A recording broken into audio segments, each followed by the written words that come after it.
SPP 07524120059. Di sini saya akan menerangkan atau membacakan rangkuman pengantar asuhan kebidanan dengan 12 judul, yaitu judul yang pertama, konsep dasar kehamilan. A. Pengertian asuhan kehamilan. Pelayanan kesehatan yang diberikan kepada ibu hamil yang sesuai dengan pedoman pelayanan antenatal care. Masa kehamilan dimulai dari konsepsi sampai lahirnya janin atau 280 hari per 40 mg atau 9 bulan 7 hari.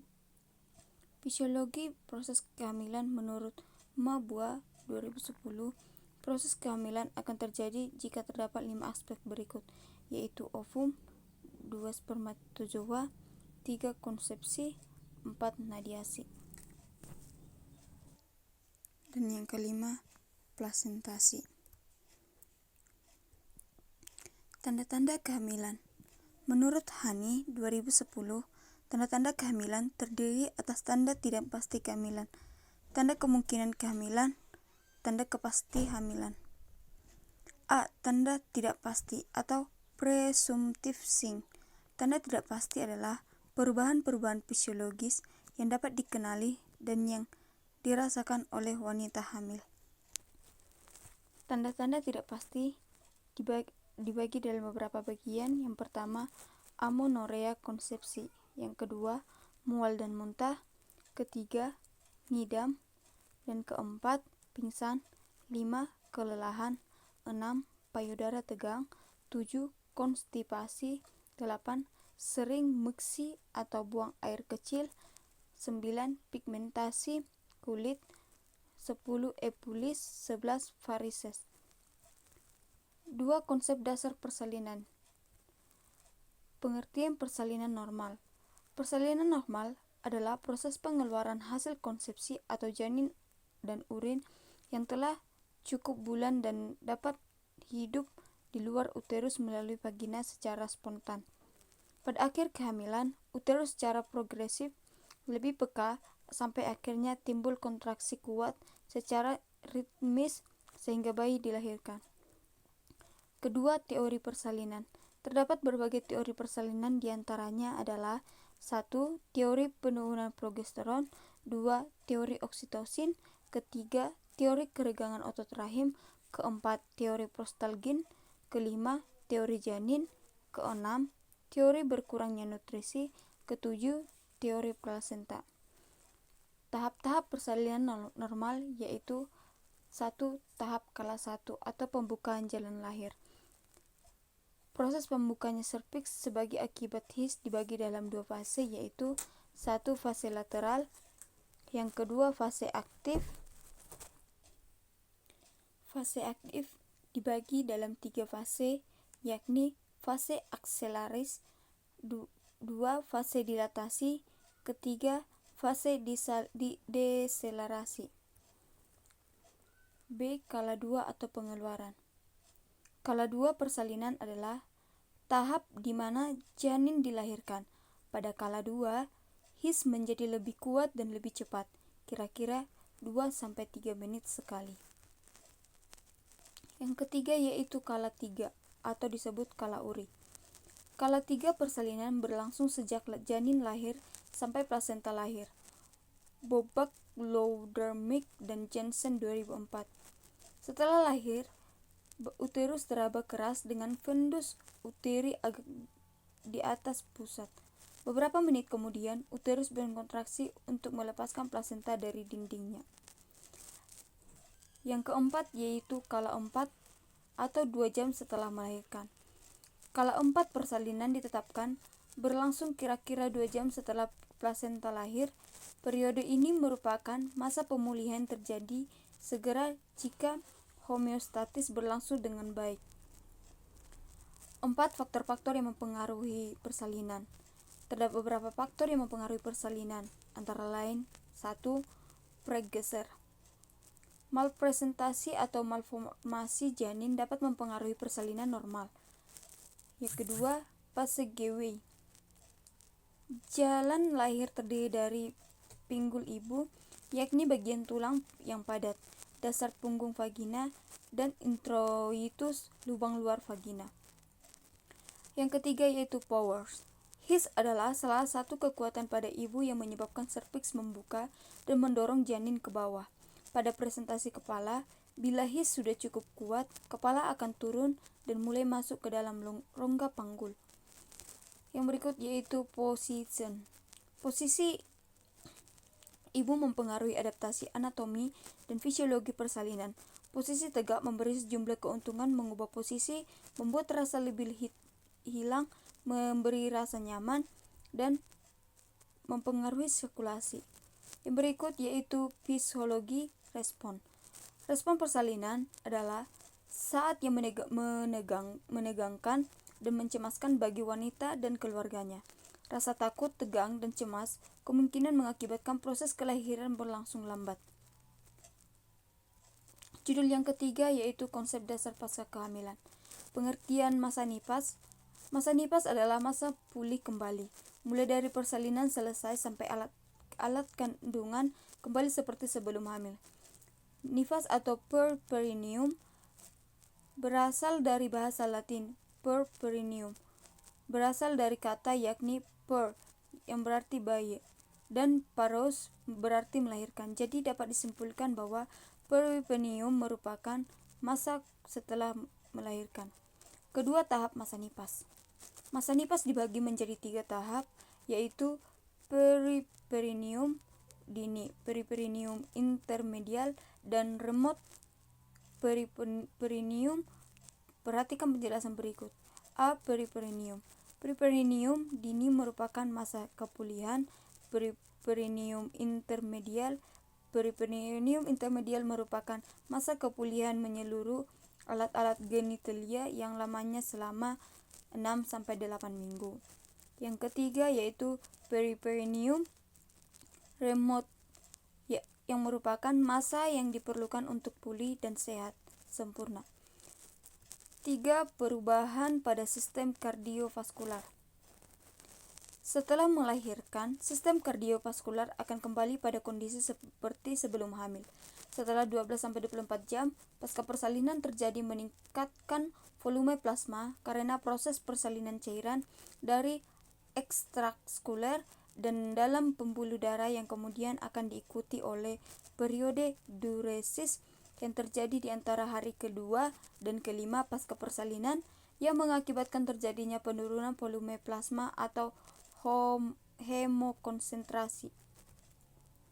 B. Perubahan sistem reproduksi. 1. Uterus. Pada uterus terjadi evolusi. 2. Iskemiometrium disebabkan oleh kontraksi dan retraksi yang terus-menerus. Yang ketiga, autolisis. Autolisis merupakan proses penghancuran dari diri sendiri yang terjadi di dalam otot uterus. Yang keempat yaitu efek oksitosin. Oksitosin menyebabkan terjadinya kontraksi dan retraksi otot sehingga akan menekan pembuluh darah yang mengakibatkan berkurangnya suplai darah ke uterus. Yang kelima yaitu involusi tempat plasenta. Setelah persalinan, terdapat plasenta merupakan tempat dengan permukaan kasar, tidak rata, dan kira-kira sebesar telapak tangan. Yang berikut yang disebut dengan perubahan ligamen. Ligamen dan diafragma pelvis serta fascia yang meregang sewaktu kehamilan dan partus. Setelah janin lahir, berangsur-angsur menciut kembali seperti sedia kala. Tidak jarang ligamentum rhodiotum menjadi kendur yang mengakibatkan letak uterus menjadi retofleksi. Yang berikut yaitu perubahan serviks. Perubahan yang terjadi pada serviks ialah bentuk agar menganga seperti corong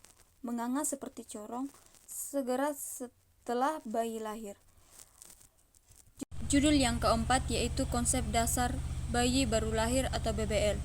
Bayi baru lahir adalah suatu keadaan di mana bayi baru lahir dengan umur kehamilan 37 minggu sampai 42 minggu. Ciri-ciri bayi normal yaitu berat badannya 2.500 sampai 4.000 gram. Yang kedua, panjang badan lahir yaitu 48 sampai 52 cm. Yang berikut yaitu lingkar dada 30 sampai 38 cm, dan yang terakhir yaitu lingkar kepala 33 sampai 35 cm. Bunyi jantung dalam menit pertama kira-kira 180 kali per menit, kemudian menurun sampai 120 sampai 140 kali per menit. 3 perubahan-perubahan yang terjadi pada bayi baru lahir yaitu perubahan metabolisme karbohidrat, 2 perubahan suhu tubuh, ketiga perubahan pernapasan, dan keempat perubahan sirkulasi, 5 perubahan alat pencernaan hati.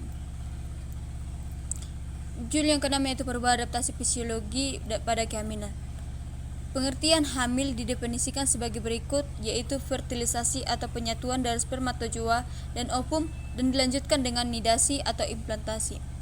Yang kedua yaitu anatomi fisiologi kehamilan, yaitu A. Sistem reproduksi dan payudara. Perubahan anatomi adaptasi fisiologi pada sistem reproduksi dan payudara adalah sebagai berikut, yaitu 1. Perubahan uterus, yang kedua serviks uteri, yang ketiga segmen bawah uterus, yang keempat kontraksi Braxton, yang kelima vagina dan vulva, yang keenam ovarium, ketujuh mamae, dan judul yang ketujuh yaitu perubahan adaptasi fisiologi dan persalinan. Pada persalinan, A. Perubahan fisiologi kehamilan. Dengan terjadinya kehamilan, maka seluruh sistem genitali wanita mengalami perubahan yang mendasar sehingga dapat menunjang perkembangan dan pertumbuhan janin dalam rahim. Yang pertama, 1. Sistem reproduksi. Bagiannya yaitu uterus, kedua serviks, ketiga vagina, keempat payudara. 2. Sistem pencernaan, diantaranya yaitu mulut dan gusi, lambung estrogen dan HCG, usus halus dan usus besar, sistem perkemihan, sistem kardiovaskular, sistem integumen, dan yang terakhir sistem pernapasan, metabolisme. B. Perubahan psikologi selama kehamilan. Perubahan psikologi trimester 3 yaitu rasa tidak nyaman timbul kembali, kedua merasa tidak nyaman ketika bayi baru lahir, takut akan rasa sakit, khawatir bayi akan lahir dalam keadaan tidak normal, merasa sedih karena akan terpisah dari bayinya, merasa kehilangan, perasaan mudah terluka, dan libido menurun. Judul yang ke-8 yaitu perubahan dan adaptasi psikologi pasca persalinan. Perubahan yang pertama yaitu perubahan pada sistem kardiovaskular. Perubahan yang kedua yaitu sistem reproduksi, dibagi dalam beberapa bagian yaitu uterus, 2. Iskemia meiotrium, ketiga autolisis, keempat efek oksitosin, kelima involusi tempat plasenta. Dan perubahan ligamen dan diafragma pelvis serta fasia yang meregangkan sewaktu kehamilan dan partus. Perubahan pada serviks. Dan judul yang ke-9 yaitu perubahan dan adaptasi psikologi bayi baru lahir. Perubahan metabolisme karbohidrat, kedua perubahan suhu tubuh, ketiga perubahan pernapasan, keempat perubahan sirkulasi, kelima perubahan alat pencernaan hati, ginjal, dan alat lainnya mulai berfungsi. Judul yang ke-10 yaitu perubahan dan adaptasi psikologi kehamilan. Masa kehamilan akan terjadi berbagai perubahan pada ibu, baik secara fisiologi maupun psikologi. Menurut laporan World Health Organization atau WHO, angka kematian ibu sangat tinggi, sekitar 830 wanita meninggal karena komplikasi kehamilan atau persalinan setiap hari. Kematian dengan indikasi hipertensi, eklamsi, dan pereklamsi. Dan pada tahun 2017 sebanyak 5.973 ibu hamil dan 2 diantaranya mengalami kematian dengan indikasi eklamsi. Selama 3 tahun terakhir dari tahun 2015 hingga tahun 2017 sebanyak 9 ibu hamil mengalami kematian. Data Dinas Kesehatan Kabupaten Sendreng Rampang. Judul yang ke-11 yaitu perubahan dan adaptasi psikologi pasca kehamilan. Pada perubahan kondisi psikologi, seorang ibu postpartum akan mengalami adaptasi psikologis. Postpartum yaitu periode taking in atau ibu pasif terhadap lingkungan. Proses persalinan yang akan lama akan menimbulkan kecemasan khususnya pada ibu primipara. Kehamilan dan persalinan pada ibu yang terlalu muda atau pada masa remaja memiliki beberapa risiko. Risiko biasanya tumbuh karena belum siap secara fisik maupun psikis. Secara psikis, umumnya remaja belum siap untuk menjalankan perannya sebagai ibu, maka akan muncul seperti ketegangan mental, kebingungan akan peran sosial, berubah dari seorang gadis remaja kemudian hamil dan menjadi seorang ibu. Sedangkan jika seorang ibu memiliki anak pertamanya pada umur dewasa media, lebih dari 35 tahun, akan juga mempengaruhi psikologi. Perubahan dan adaptasi psikologi bayi baru lahir. Neonatus disebut juga bayi baru lahir merupakan individu yang sedang bertumbuh dan baru saja mengalami proses kelahiran serta harus dapat menyesuaikan diri dari kehidupan intrauterin ke kehidupan ekstrauterin. Untuk itu sangat penting dilakukan asuhan pada neonatus karena neonatus sangat rentan terhadap gangguan kesehatan. Menurut Armini 2017, pada waktu kelahiran, sejumlah adaptasi fisik dan psikologis mulai terjadi pada tubuh bayi baru lahir. Namun apabila bayi baru lahir tidak mampu melakukan penyesuaian tersebut, adaptasi psikologi tersebut, maka akan menimbulkan masalah komplikasi pada neonatus seperti gangguan pernapasan.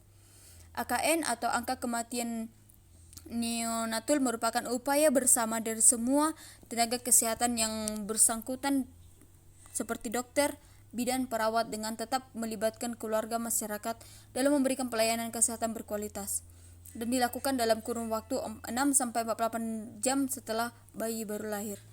Kunjungan neonatal kedua atau KN. Sekianlah hasil presentasi saya. Jika ada kesalahan, saya mohon maaf. Terima kasih.